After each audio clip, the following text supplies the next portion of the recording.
Visiems geros dienos. Mes atvirsim mūsų mėsytę, jautieną.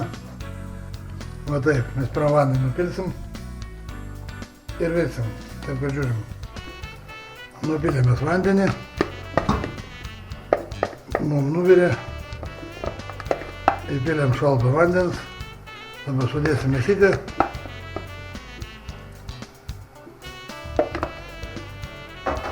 Ir sudėsim mūsų priedus, daržovės, morkas, česnakus, svogūną, 1 kubiką mėsos, lauro lapus, juodų pipirų ir druskos.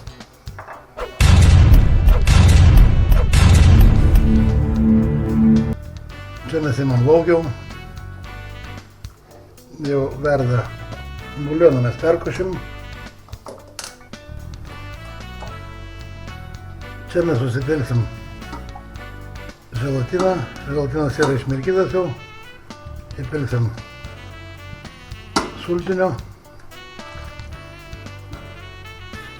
O taip jau jisai ištirpsta.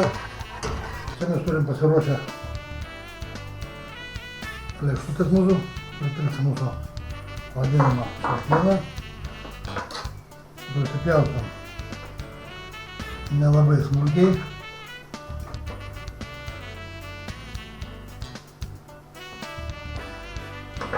Dedam gražiai, kad nusnūtumėm mūsų lėkštutės.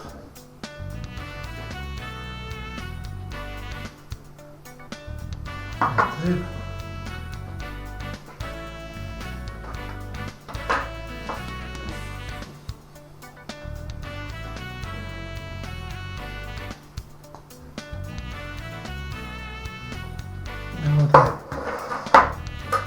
Nu ir dabar užpilsim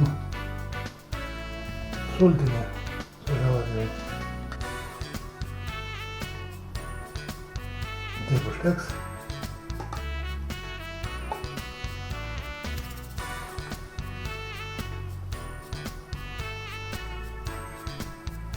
Nu ir dabar mesim į šaldytuvą, kol jisai mum visai pilnai nesustings.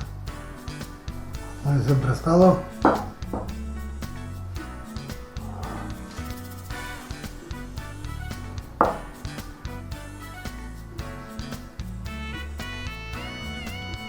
Ir čia toks kastinukas majonezas.